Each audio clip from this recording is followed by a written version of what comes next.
দর্শক শ্রোতা, প্রিয় ভাই বোন, চতুর্দিকে বন্যা বানবাসী মানুষের জন্য আমরা ত্রাণ সংগ্রহ করছি, সহযোগিতার হাত বাড়িয়ে দিয়েছি। এরকম দুর্যোগপূর্ণ অবস্থাতে আমাদের কাছে বরাবর একটি প্রশ্ন ঘুরপাক খায়, সেটা হচ্ছে এই সমস্ত বানবাসী মানুষের সহযোগিতায় আমরা জাকাতের টাকা দিতে পারবো কিনা। অনেকেরই প্রশ্ন, অনেকেরই মধ্যেই প্রশ্ন ঘুরপাক খায় এবং খাচ্ছে। অলরেডি অনেকে হয়তো টাকা তুলছেন জাকাতের ফান্ড থেকে এই বানবাসীর জন্য।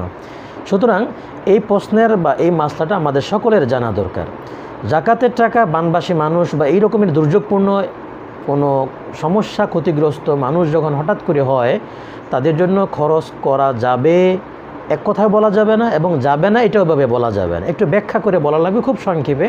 সেটা হচ্ছে, জাকাত যেহেতু এটা খুব সীমিত এবং সুনির্ধারিত কিছু শর্ত সাপেক্ষে এবং হকদার যারা, তাদের ক্ষেত্রেই জাকাত টাকা দিতে হয়।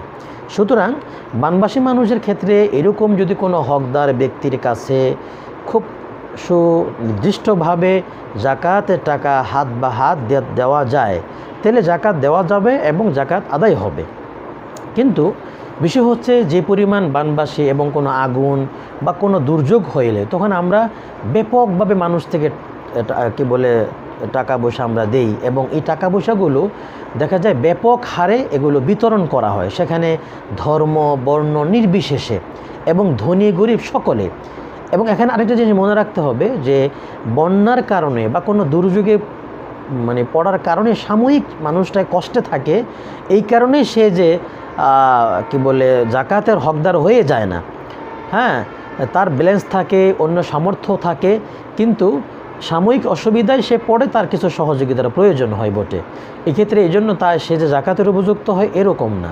এই জন্য এই ক্ষেত্রে যদি আমরা জাকাতটাকে আমরা নেই বা দেই, তো এটা যারা বিতরণ করবে তারা সুনির্ধারিতভাবে ওইভাবে তারা দিতে পারবে না, যার কারণে এখানে জাকাতের টাকা দেওয়া নিরাপদ না, এবং জাকাত টাকা দিলে অনেক ক্ষেত্রে বলা যায় জাকাত আদায় হবে না।